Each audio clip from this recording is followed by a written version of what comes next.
Yo, welcome to the Performance Pathways Lifestyle Online Package, PPLOP for short. Today, we'll be talking about dual career competencies. Any idea what that is? If not, let's go.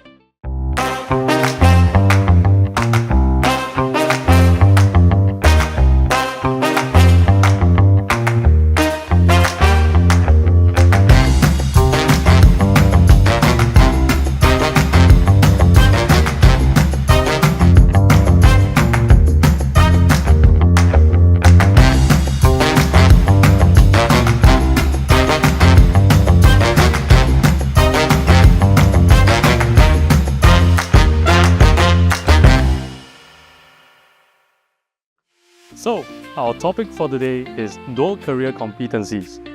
First up, what is a dual career? From the perspective of a student athlete, a dual career is: hello, I'm Sport Z and I do basketball for my school. I train up to 4 times a week, and that includes track training for my stamina, gym training for strength, and court training for my skills and tactics needed to play as part of the team. Hello, I'm a Cat Z and I'm studying for my A-levels. My subject combination is PCME, Physics, Chemistry, Mathematics, and Economics. The most common combination there is. Not to forget, GP, General Paper.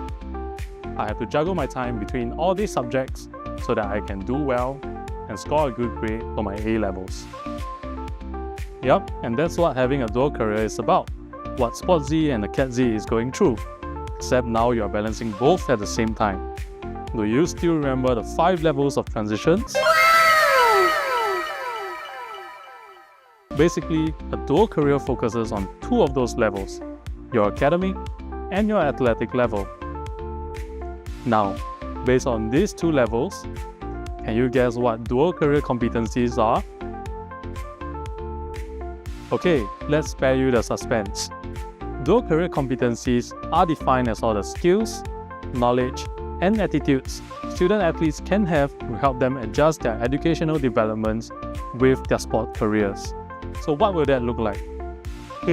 For me, I really want to go to a university that allows me to continue with basketball.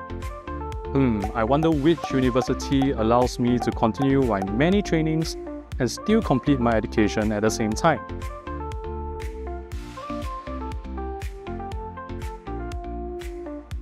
Oh, I actually have a few competitions coming up that will actually help me and my team qualify for the Asian Games. I probably should apply for a leave of absence from school so that I can focus on qualifying for the Asian Games. Let's do that. Yup, that's it.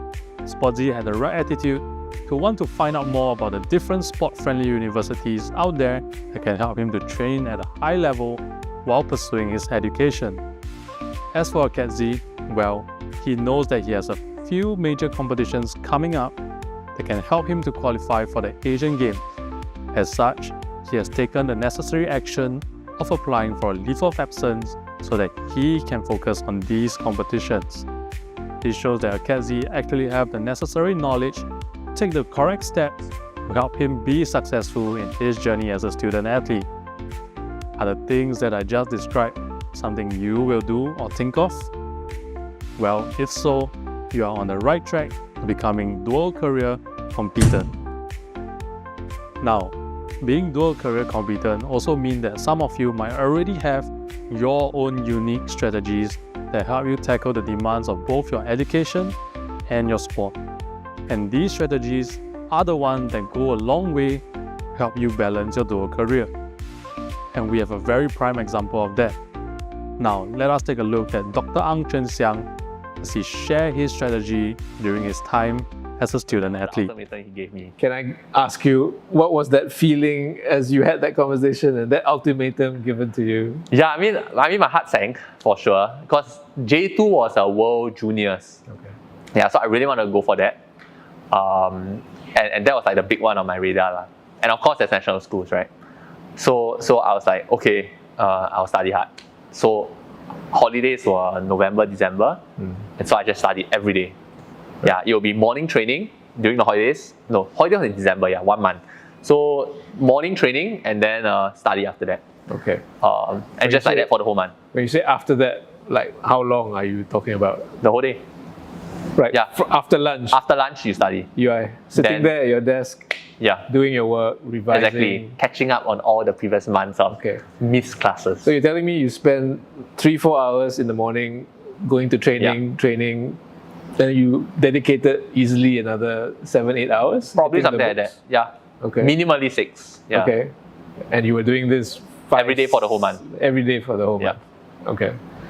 Tell So me about that time. It was How did you do really that? because I knew I needed to get my studies ready for J2. Well, number one, catch up on my J1 Yeah.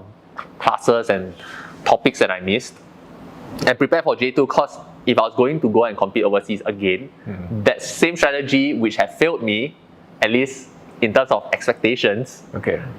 wouldn't work in J2, Right. and J2 will have an increased workload anyway. Okay. So I had to change my tactics, study harder, and study in advance now. Okay. So in December, I used it to catch up and study in advance. Okay. And I remember that I studied in advance because I do remember one geography lesson whereby I turned to my friend and said, "Hey, haven't we studied this before? Like, why is the teacher repeating the same topic again?" Then I was like, "No, this is new." Right. Then I saw that, I had actually read my senior's notes in preparation for the lesson back in December.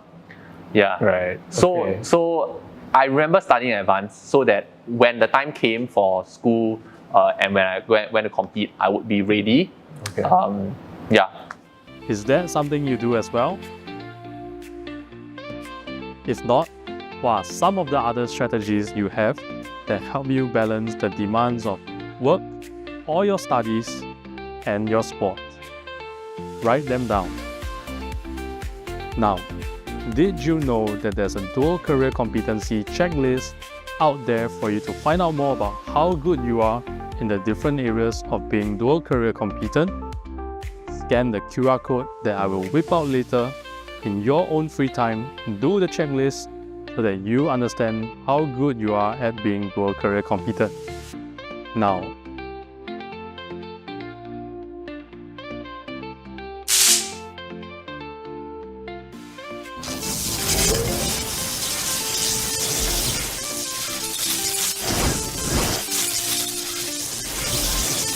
okay, now that we know a little bit more about how dual career competent you are or not, let's take a little bit of time to reflect on what are some of the ways we can take to help ourselves become more dual career competent.